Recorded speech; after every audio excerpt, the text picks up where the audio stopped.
Imaginez une partie d'échecs où soudain l'un des joueurs décide de déplacer ses pièces en diagonale, même pour ses tours. Forcément, la partie n'a plus de sens, les règles sont faussées, et celui qui triche prend un avantage déloyal. Eh bien, dans l'économie, il en va souvent de même. Si on laisse les marchés totalement libres, certains acteurs trouvent des moyens de contourner les règles, de s'entendre et d'abuser de leur pouvoir. Et c'est là qu'intervient l'État en arbitre pour rappeler que la partie doit rester équitable. Bonjour à toutes et à tous et bienvenue dans La Voie des sciences économiques et sociales pour ce nouvel épisode. Après avoir exploré les marchés imparfaitement concurrentiels, nous allons aujourd'hui nous intéresser à la manière dont l'État intervient pour corriger leurs excès et maintenir un équilibre entre liberté économique et protection des consommateurs.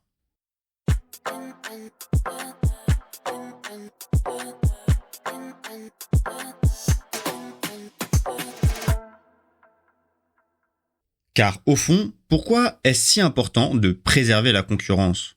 Tout simplement parce que c'est elle qui pousse les entreprises à innover, à améliorer la qualité de leurs produits et à baisser leurs prix. Quand plusieurs acteurs se disputent un marché, le consommateur est gagnant. Il a plus de choix, de meilleures offres et un rythme d'innovation plus rapide. À l'inverse, moins de concurrence, c'est souvent moins de diversité et des prix plus élevés.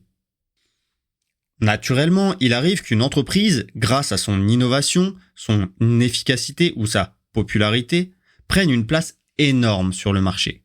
C'est le cas de Google qui s'est imposé comme le moteur de recherche incontournable, voire même en ce moment de TikTok qui commence à conquérir des parts de marché toujours plus grandes, des millions d'utilisateurs en un temps record. On appelle ça une position dominante, quand une entreprise contrôle une grande part du marché, au point que ses concurrents n'arrivent plus à suivre. Ce n'est pas interdit en soi, mais en abuser, ça l'est. Souvent, les entreprises ne se contentent pas du succès naturel qu'elles ont obtenu. Elles cherchent à croître encore et à peser davantage. Et pour ça, elles utilisent un outil puissant, les fusions-acquisitions. Autrement dit, lorsqu'une entreprise en rachète une autre, ou quand deux géants décident de former plus qu'une seule entreprise. L'idée est de gagner en puissance, de réduire les coûts et de s'emparer de parts de marché mondiale toujours plus grande. Un exemple frappant ? Aujourd'hui, Meta, qui a racheté Instagram en 2012, puis WhatsApp en 2014. Résultat, un seul gros acteur, 3 applications les plus utilisées au monde. Forcément, ça concentre beaucoup de pouvoir dans les mêmes mains. Et c'est là que les risques apparaissent. Moins de diversité, moins de concurrence et la tentation pour l'entreprise de dominer le marché et d'en profiter. Cela peut passer par des prix abusifs, par un blocage des nouveaux entrants, ou encore par l'obligation faite aux clients d'acheter plusieurs produits liés. Heureusement, la politique de la concurrence est là pour veiller. Les autorités examinent à la loupe ces opérations et n'hésitent pas parfois à dire non. Par exemple, en 2001, la Commission européenne a refusé la fusion entre Schneider et Legrand. Ensemble, ces deux entreprises auraient contrôlé une trop grande part du marché de l'équipement électrique, ce qui aurait étouffé la concurrence. Bref, l'intervention en amont permet d'éviter que la partie ne soit truquée avant même qu'elle commence. Surveiller les fusions, prévenir les abus, maintenir un équilibre. L'objectif reste simple, garder un terrain de jeu où de nouveaux acteurs peuvent encore tenter leur chance, innover et défier les géants déjà installés. Voilà pour ce qui était des interventions de la politique de la concurrence, de prévention, en amont du processus.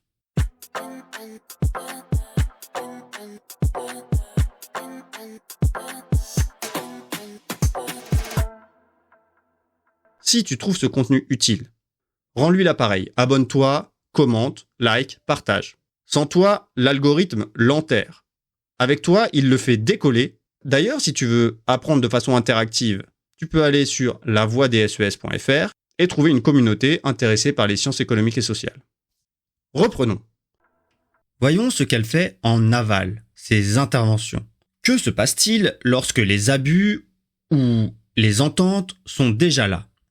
Eh bien, dans ce cas, les autorités n'attendent plus. Elles passent à l'action, c'est-à-dire après coup, de manière répressive. Autrement dit, elles sanctionnent. Les exemples ne manquent pas. Microsoft, dans les années 2000, avait lié son système d'exploitation Windows à son navigateur Internet Explorer afin d'écarter la concurrence. Résultat, une lourde condamnation et une amende record. Google, de son côté, a été sanctionné à plusieurs reprises par l'Union européenne pour abus de position dominante, notamment parce qu'il favorisait ses propres services dans les résultats de recherche au détriment de ses rivaux. Apple s'est retrouvé poursuivi, accusé de pratiques anticoncurrentielles liées à son App Store, où les développeurs dénonçaient des conditions imposées trop strictes. Il n'y a pas que les géants du numérique. En 2016, un cartel fabricant de camions, Volvo, Daimler, Iveco, MAN et d'autres, ont été condamnés à plus de 3 milliards d'euros d'amende par la Commission européenne. Pourquoi ? Parce qu'ils s'étaient mis d'accord en secret pour coordonner leurs prix. Autrement dit, ils avaient formé une entente. Et une entente, c'est quoi ?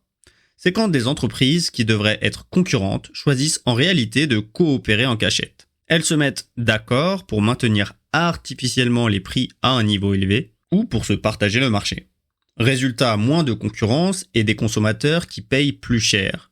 Voilà pourquoi c'est totalement illégal. Au-delà des amendes, pour encourager la dénonciation de ces pratiques, il existe une procédure qui a été mise en place par l'autorité de la concurrence. Cette procédure s'appelle la procédure de clémence. Concrètement, une entreprise qui révèle une entente peut obtenir une réduction, voire une annulation de son amende. C'est exactement ce qui est arrivé à Whirlpool, qui a dénoncé une entente dans le secteur de l'électroménager et en échange a obtenu un traitement beaucoup plus favorable. Cette procédure met la pression sur les ententes et dissuade même les entreprises d'en faire, de peur d'être trahies.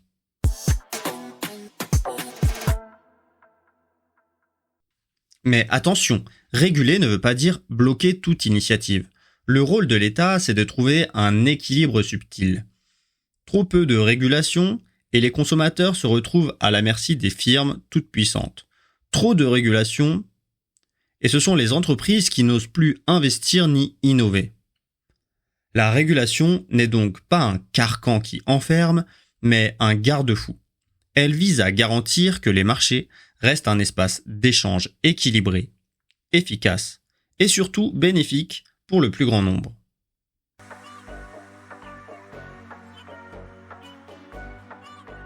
Dans notre prochain épisode, nous irons encore plus loin, car le problème ne vient pas seulement des entreprises, mais du marché lui-même.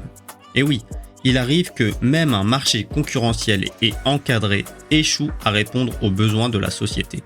On parle alors de défaillance de marché, externalité, bien public, inégalité.